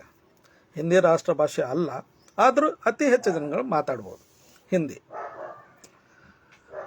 ಆ ಭಾಷೆಯನ್ನೇ ಮಾತಾಡೋದಕ್ಕೋಸ್ಕರ ಅನುವು ಕೊಡೋದಲ್ಲ, ಲಾಯರ್ನ ನೇಮಕ ಮಾಡಿ. ಈಗ ನಾನು ಕರ್ನಾಟಕದಲ್ಲಿ ಕನ್ನಡ ಭಾಷೆಯಲ್ಲಿ ಏನು ಮಾಡಿದ್ದೀನಿ, ಲಾ ಕಲ್ತಿದ್ದೀನಿ. ಹೈಕೋರ್ಟ್ನಲ್ಲಿ, ಸುಪ್ರೀಂ ಕೋರ್ಟ್ನಲ್ಲಿ ನನ್ನನ್ನು ವೃತ್ತಿ ಮಾಡೋ ಹಾಗೆ ಮಾಡದೇ ಇರೋ ರೀತಿ ಹೈಕೋರ್ಟ್ ಲ್ಯಾಂಗ್ವೇಜ್ ಇಂಗ್ಲೀಷ್ ಅಂತ, ಸುಪ್ರೀಂ ಕೋರ್ಟ್ ಲ್ಯಾಂಗ್ವೇಜ್ ಇಂಗ್ಲೀಷ್ ಅಂತ ಮಾಡಿದ್ದು ನನ್ನ ಹಕ್ಕನ್ನು ಕಿತ್ಕೊಂಡ ಹಾಗೆ ಆಗೋದಿಲ್ವಾ? ಸುಪ್ರೀಂ ಕೋರ್ಟ್ದವರು ಬೇರೆ ಶಬ್ದಗಳನ್ನು ಮಾತಾಡ್ಕೊಡಿಸೋದಿಲ್ಲ, ಗೆಟ್ ಔಟ್ ಅನ್ನೋ ಮಟ್ಟಿಗೆ ಮಾತಾಡ್ತಾರೆ. ಬೇರೆ ಲಾಯರ್ಗೆ ನೇಮಕ ಮಾಡಿ ಅಂದರೆ 14% ಅವನ ಕೇಸ್ ಏನಾಯಿತು. ಈಗ ಸ್ವತಃ ನ್ಯಾಯಾಧೀಶ ಸ್ವತಃ ನಾನು ಲಾಯರ್ ಅಂತ ತಿಳ್ಕೊಂಡು ನಾನೇ ಅಲ್ಲಿ ಹೋಗಿ ಮಾತಾಡ್ತೀನಿ ಅಂತಂದರೆ ನನಗೆ ಅವಕಾಶ ಕೊಡೋದಿಲ್ಲ, ಬೇರೆ ಒಬ್ಬರಿಗೆ ಮಾತಾಡಿಸ್ರಿ. ನೀವು ನಿಮಗೆ ಭಾಷೆ ಬರಲ್ಲ ಅನ್ನೋ ಕಾರಣಕ್ಕೋಸ್ಕರ ನನಗೆ ನ್ಯಾಯಾಲಯದಿಂದ ಹೊರಗೆ ಹಾಕ್ತಾರೆ. ಸುಪ್ರೀಂ ಕೋರ್ಟ್ನಲ್ಲಿ ಈ ಪ್ರವೃತ್ತಿ ನಡೀತಾ ಇದೆ, ಪೇಪರ್ನಲ್ಲೂ ಬರ್ತಾ ಇದೆ. ಇದ್ರ ಬಗ್ಗೆ ಯಾವ ನ್ಯಾಯಾಧೀಶರು ಗಮನ ಹರಿಸ್ತಾ ಇಲ್ಲ. ಅದರ ಮೇಲೆ ಅವ್ರದ್ದು ಏನಾಗಿದೆ, ಕಂಟ್ರೋಲ್ ಆಗಿಬಿಟ್ಟಿದೆ. ನೀನು ಹಿಂದಿ ಕನ್ನಡ ಬಿಡಿ, ಮರಾಠಿ ಅಂತ ಕೇಳೇಬೇಡಿ, ಏನು ಗುಜರಾತಿ ತಮಿಳು ಅವು ಯಾವ ಭಾಷೆ ಕೇಳೋದಿಲ್ಲ. ಹೇಗಂತಂದರೆ ಸುಪ್ರೀಂ ಕೋರ್ಟ್ನಲ್ಲಿ ಬೇರೆ ಸ್ಟೇಟ್ ಭಾಷೆಗಳನ್ನು ಮಾತಾಡೋಂಗಿಲ್ಲ, ಮಾತಾಡಿದ್ರೆ ಇಂಗ್ಲೀಷ್ನಲ್ಲೇ ಮಾತಾಡಬೇಕು. ಆ ರೀತಿ ಸುಪ್ರೀಂ ಕೋರ್ಟ್ ನೇಮ ಮಾಡಿಬಿಟ್ಟಿದೆ. ಅಂದರೆ ನಮಗೆ ಇನ್ನೂ ಸ್ವಾತಂತ್ರ್ಯ ಸಿಕ್ಕಿಲ್ವಾ? ಬ್ರಿಟಿಷರು ಹೋದರು, 75 ವರ್ಷ ಇತ್ತು. ಸ್ವತಃ ಕಾನ್ಸ್ಟಿಟ್ಯೂಷನಲ್ಲಿ ಸ್ಪಷ್ಟವಾಗಿ ಬರೆದಿದೆ, 15 ವರ್ಷಗಳವರೆಗೆ ನೀವು ಇಂಗ್ಲಿಷ್ ಭಾಷೆಯನ್ನು ಬಳಸಬಹುದು. ಆ ನಂತರ ಅದನ್ನು ತಿದ್ದುಪಡಿ ಮಾಡಿ ಬೇರೆ ಭಾಷೆಯನ್ನು ಗುರುತಿಸೋದಕ್ಕೋಸ್ಕರ ಅವಕಾಶ ಅಲ್ಲ ಮಾಡಿಕೊಟ್ಟಿದೆ. ಶಾಸಕಾಂಗ ಅದರ ಬಗ್ಗೆ ಯೋಚಿಸ್ತಾ ಇಲ್ಲ. ನಮ್ಮ ರಾಷ್ಟ್ರಪತಿಗಳಂತ ಕೇಳೇಬೇಡಿ, ಅವ್ರು ಯಾರೂ ಮನವಿ ಸಲ್ಲಿಸೋದಕ್ಕೂ ಕೊಡೋದಿಲ್ಲ. ಅಲ್ಲಿ ಕೊಟ್ಟಿದ್ದನ್ನು ರಾಷ್ಟ್ರಪತಿ ತನಕ ಹೋಗೋದೇ ಇಲ್ಲ. ರಾಷ್ಟ್ರಪತಿಗಳನ್ನು ಹೋದರೂ ಕೂಡ ಅದ್ರ ಬಗ್ಗೆ ಯೋಚಿಸ್ರಿ ಅಂತಂದರೆ ಸುಪ್ರೀಂ ಕೋರ್ಟ್ದವ್ರು ಸ್ಪಷ್ಟವಾಗಿ ನಿರಾಕರಿಸ್ತಾರೆ. ಸುಪ್ರೀಂ ಕೋರ್ಟ್ನಲ್ಲಿ ಇಂಗ್ಲೀಷ್ ಲ್ಯಾಂಗ್ವೇಜ್ ಮಾತ್ರ ಇರಬೇಕು. ಅಂದರೆ ನಮ್ಮ ದೇಶದಲ್ಲಿ ಬ್ರಿಟಿಷರು ಇರಬೇಕು. ಇಂಗ್ಲೀಷ್ ಲ್ಯಾಂಗ್ವೇಜ್ ಮೀನ್ಸ್ ಬ್ರಿಟಿಷರು ಇರಲೇಬೇಕು. ನಾವಿನ್ನೂ under the control of the ಏನಂತೆ ಬ್ರಿಟನ್ನಲ್ಲಿದ್ದೀವಿ ಅನ್ನೋ ಭಾವನೆ. 22 ಭಾಷೆಗಳನ್ನು ನಮ್ಮ ಸಂವಿಧಾನ ಮಾನ್ಯತೆ ಕೊಟ್ಟಿದೆ. ಆ ಮಾನ್ಯತೆ ಕೊಟ್ಟಿರ್ತಕ್ಕಂಥ ಭಾಷೆಗಳಲ್ಲಿ ಮಾತಾಡೋದಕ್ಕೋಸ್ಕರ ಸುಪ್ರೀಂ ಕೋರ್ಟ್ನಲ್ಲಿ ಅವಕಾಶ ಇಲ್ಲ. ಅಂದರೆ ನಾವು ರಾಜ್ಯ ಭಾಷೆಯಲ್ಲಿ LLB ಮಾಡಿದ್ರೆ ನಾವು ಲಾ ಪ್ರಾಕ್ಟೀಸ್ ಮಾಡ್ತೀವಿ ಅಂತಂದರೆ ಸಾಧ್ಯನೇ ಇಲ್ಲ. ಯಾಕೆ ಅಂತಂದರೆ ಅದು ಅವ್ರ ಮರ್ಜಿ, ಸುಪ್ರೀಂ ಕೋರ್ಟ್ ನ್ಯಾಯಾಧೀಶರ ಮರ್ಜಿ. ನೀನು ಎಲ್ಲಿಂದೋ ಬಂದು ಕೇಸಿ ಸುಪ್ರೀಂ ಕೋರ್ಟ್ನಾಗ ಕನ್ನಡದಾಗ ಮಾತಾಡ್ತಿ, ತಮಿಳ್ನಾಗ ಮಾತಾಡ್ತಿ, ಗುಜರಾತಿದಾಗ ಮಾತಾಡ್ತಿ, ಅಸ್ಸಾಮಿದಾಗ ಮಾತಾಡ್ತಿ, ಓಡಿ ಒಳಗೆ ಮಾತಾಡ್ತಿ. ಹೀಗೆಲ್ಲ ಮಾತಾಡೋಕ್ಕೆ ಅವಕಾಶ ಕೊಟ್ಟರೆ ಎಲ್ಲ ನ್ಯಾಯಾಧೀಶರನ್ನ ನೇಮಕ ಮಾಡಬೇಕಾಗಿತ್ತೆ. ಅದಕ್ಕೋಸ್ಕರ ಅವ್ರು ಕೊಡೋದಿಲ್ಲ. ಈಗ ಬೇರೆ ದೇಶಗಳಿದೆಯಲ್ಲ, ಅಲ್ಲಿ ನ್ಯಾಯಾಧೀಶರು ಅಲ್ಲಿ ಎಷ್ಟೊಂದು ಭಾಷೆಗಳಿಗೆ ಅವಕಾಶ ಕೊಟ್ಟಿದೆ. ಅಮೇರಿಕಾ ಇದೆ, ಇಂಗ್ಲೆಂಡ್ ಇದೆ, 9-10 ಭಾಷೆಗಳನ್ನು ಅವಕಾಶ ಮಾಡಿಕೊಟ್ಟಿದೆ. ಟ್ರಾನ್ಸ್ಲೇಟರ್ ಡಿವೈಸನ್ನು ಹಚ್ಕೋತಾರೆ. ಈಗ ಒಬ್ಬ ವ್ಯಕ್ತಿ ಬಂದು ಮಾತಾಡ್ತಾ ಇದ್ದರೆ ಅವರು ಹೆಂಗೆ ನಾವು ಹೆಡ್ಫೋನ್ ಹಚ್ಕೋತೀವಲ್ಲ ಆ ಥರ ಟ್ರಾನ್ಸ್ಲೇಟರ್ ಡಿವೈಸ್ ಹಚ್ಕೋತಾರೆ. ಯಾವ ಭಾಷೆ ಮಾತಾಡ್ತಾರೆ ಇವರು, ಕನ್ನಡ, ಗುಜರಾತಿ, ಮರಾಠಿ, ಸಮಥಿಂಗ್ ಯಾವ ಭಾಷೆ ಮಾತಾಡ್ತಾರೆ ಆ ಭಾಷೆಯಿಂದ ಅವ್ರು ಇಂಗ್ಲೀಷ್ ಭಾಷೆಗೆ ಟ್ರಾನ್ಸ್ಲೇಟರ್ ಡಿವೈಸ್ ಹಚ್ಕೊಂಡು ಕೂಡ್ತಾರೆ, ಮಾತಾಡ್ತಾರೆ. ನೀವು ಹೇಳಿ ನಾವು ಕೇಳ್ತೀವಿ ಅಂತ. ನಮ್ಮಲ್ಲಿ ಸುಪ್ರೀಂ ಕೋರ್ಟ್ನಲ್ಲಿ ಹಾಗಿಲ್ಲ. ಹಿಂದಿ ಮಾತಾಡ್ಲಿಕ್ಕತ್ತರೆ ಮಾತಾಡೋಂಗಿಲ್ಲ, ಸ್ಟಾಪ್, ಕೂಡುದು. ಏನಂತಾರೆ, ವಕೀಲರನ್ನ ನೇಮಕ ಮಾಡಬೇಕು ಅಂತ ಸ್ಪಷ್ಟವಾಗಿ ನ್ಯಾಯಾಧೀಶರು ಹೇಳ್ತಾರೆ. ಯಾವುದೋ ರೀಸೆಂಟ್ಲಿ ಪೇಪರ್ನಲ್ಲಿ ಬಂತು, ಯಾರೋ ಏಜ್ ಆದವರು ಹಿಂದಿಯಲ್ಲಿ ಮಾತಾಡ್ತಾ ಇದ್ರೆ ನ್ಯಾಯಾಧೀಶರು ಮೂಲಾಜ ಇಲ್ಲಾರದೆ ಅವ್ರಿಗನ್ನ ಹೊರಗಾಕಿದ್ರು. ಭಾಷೆನಲ್ಲೇ ಮಾತು ಕೇಳಿಸ್ಕೊಳ್ಳರ್ತಕ್ಕಂಥ ನ್ಯಾಯಾಧೀಶರು ಇವರು ನಮಗೆ ನ್ಯಾಯ ಕೊಡ್ತಾರೆ ಅನ್ನೋದೇ ಡೌಟ್ ಬರ್ತಾ ಇರೋದು. ಹೀಗಿರುವಾಗ ನಮ್ಮ ಭಾಷೆಯನ್ನೇ ದ್ವೇಷಿಸಂಥ ನ್ಯಾಯಾಧೀಶರು ಕೂತಾರೆ ಅಂತ ಅನಿಸುತ್ತೆ. ನಮ್ಮ ಭಾಷೆಗಳ ಬಗ್ಗೆ ಗಮನನೇ ಇಲ್ಲ ಅವರಿಗೆ. ಬರೀ ಟ್ರಾನ್ಸ್ಲೇಟರ್ ಮಾಡಿದ್ರೆ ಸಾಕಾ? ನಾವೇನು ಹೇಳ್ತಾ ಇದ್ದೀವಿ, ನಾವೇನು ಕೇಳಬೇಕಂತಿದ್ದೀವಿ ಅದನ್ನು ನಿಮಗೆ ಅರ್ಥನೇ ಆಗೋದಿಲ್ಲ, ನೀವು ತೀರ್ಪು ಹೇಗೆ ಕೊಡ್ತೀರಾ? 14% ಪ್ರೆಸೆಂಟ್ ಆದರೆ ಅವನ ಭಾಷೆಯಲ್ಲಿ ಹೇಳಿದಾಗ ತಾನೇ ನಿಮಗೆ ಗೊತ್ತಾಗೋದು ಸಮಸ್ಯೆ ಏನಾಗಿದೆ ಅಂತ. ನಿಮ್ಗೆ ಅದನ್ನೇ ಅರ್ಥ ಆಗಲ್ಲಪ್ಪ ಅಂತಂದರೆ ಕೊಡೋದು ಹೇಗೆ, ತೀರ್ಪು ಹೇಗೆ ಕೊಡ್ತೀರ? ಇನ್ನೊಂದು ವಿಷಯ, ಸುಪ್ರೀಂ ಕೋರ್ಟ್ ಎಲ್ಲಿದೆ ಹೇಳಿ? ದಿಲ್ಲಿಯಲ್ಲಿದೆ. ಯಾಕೆ? ದಕ್ಷಿಣಕ್ಕೆ ಸುಪ್ರೀಂ ಕೋರ್ಟ್ ಬರೋದ್ರಿಂದ ಏನು ತಪ್ಪಾಗುತ್ತೆ? ಪೂರ್ವದಿಂದ ಬರೋದ್ರನಾಗ ಏನು ತಪ್ಪಾಗುತ್ತೆ? ಪಶ್ಚಿಮದಲ್ಲಿ ಸುಪ್ರೀಂ ಕೋರ್ಟ್ ಇರೋದ್ರಿಂದ ಏನು ತಪ್ಪಾಗುತ್ತೆ? ಸುಪ್ರೀಂ ಕೋರ್ಟು ಕೇವಲ ದಿಲ್ಲಿಯಲ್ಲೇ ಯಾಕಿರಬೇಕು? ಈಗ ಆನ್ಲೈನ್ ಮಾಡಿದ್ದಾರೆ. ಆನ್ಲೈನ್ ಮಾಡಿದ್ರೂ ಕೂಡ ಪ್ರಾಕ್ಟಿಕಲ್ ಆಗಿ ಕೆಲವೊಂದು ಸಮಯಕ್ಕೆ ಸುಪ್ರೀಂ ಕೋರ್ಟಿಗೆ ಹೋಗಬೇಕಾಗತ್ತೆ. ಇಲ್ಲಿಂದ ಹೋಗೋದಕ್ಕೂ ವ್ಯವಸ್ಥೆ ಇಲ್ಲ, ಬರೋದಕ್ಕೂ ವ್ಯವಸ್ಥೆ ಇಲ್ಲ. ಗುಲ್ಬರ್ಗನಿಂದ ದಿಲ್ಲಿಗೆ ಪ್ಲೇನ್ ಮಾಡಿದ್ದಾರೆ, ಆದರೆ ಗುಲ್ಬರ್ಗನಿಂದ ದಿಲ್ಲಿಗೆ ಪ್ಲೇನ್ ಇಲ್ಲ, ಎಲ್ಲ ಪ್ಲೇನ್ ಬಂದಾಗಿದೆ. ಗುಲ್ಬರ್ಗನಿಂದ ದಿಲ್ಲಿಗೆ ಟ್ರೈನ್ ಕೂಡ ಇಲ್ಲ, ಅದು ಇರೋದು ಒಂದೇ ಒಂದು ಕೇಕೆ, ಅದು ಬಿಟ್ಟು ಮತ್ತೊಂದಿಲ್ಲ. ಅಂದರೆ ಗುಲ್ಬರ್ಗ ಅಂದರೆ ಕರ್ನಾಟಕ, ಹೈದರಾಬಾದ್ ಕರ್ನಾಟಕದಿಂದ ಗುಲ್ಬರ್ಗನಿಂದ ನೀವು ಸುಪ್ರೀಂ ಕೋರ್ಟಿಗೆ ಹೋಗ್ಬೇಕಾಗಿತ್ತಪ್ಪ ಅಂತಂದ್ರೆ ನಿಮಗೆ ಟ್ರೈನೇ ಇಲ್ಲ, ಇರೋದು ಒಂದು ಟ್ರೈನ್. ಆ ಟ್ರೈನ್ನಲ್ಲಿ 3 ತಿಂಗಳ ಅಡ್ವಾನ್ಸ್ ಬುಕ್ ಮಾಡಿದ್ರು ಟಿಕೆಟ್ ಸಿಗೋದು. ಇಂಥ ಪರಿಸ್ಥಿತಿ. ಈಗ ಆನ್ಲೈನ್ ಅಂತ ಮಾಡಿದ್ದಾರೆ. ಆನ್ಲೈನ್ ಏನೇ ಸಮಸ್ಯೆ ಆದರೂ ಕೂಡ ನಾವು ಇಲ್ಲೇ ಕರೆಕ್ಷನ್ ಮಾಡಬೇಕು, ಇಲ್ಲೇ ಮಾಡಬೇಕು, ನೇರವಾಗಿಯೇ ಹೇಳಬೇಕು. ಹೌದು, ಏನೋ ಸಮಸ್ಯೆ ಆಗಿದೆ, ನಾವು ಕೇಳಬೇಕಂದ್ರೆ ಯಾರಿಗೆ ಕೇಳಬೇಕು? ಆನ್ಲೈನ್ನಿಂದ, ಫೋನ್ ಮೂಲಕ, ಅದ್ರ ಮೂಲಕ ನಾವು ಕರೆಕ್ಷನ್ ಮಾಡಬೇಕಾಗಿತ್ತು. ನಮಗೆ ಯಾಕೆ ಬೇಕು? ಯಾಕಂತಂದ್ರೆ ನಾವು ಕನ್ನಡದಾಗ ಮಾತಾಡೋರು, ಅವರೆಲ್ಲ ಕರೆಕ್ಷನ್ ಮಾಡ್ಕೋತ ಕೊಡ್ತಾರೆ. ಇಂಗ್ಲೀಷ್ ಮಾತಾಡಬೇಕು, ಭಾಳ ಆದರೆ ಹಿಂದಿ ಒಂದು ಸ್ವಲ್ಪ ಕೇಳ್ಬೋದು. ಅವರು ಆಫೀಸ್ನಲ್ಲಿ ಕೇಳ್ಬೋದು. ಸುಪ್ರೀಂ ಕೋರ್ಟ್ನಲ್ಲಿ ಹಿಂದಿ ಕೇಳೋದೇ ಇಲ್ಲ.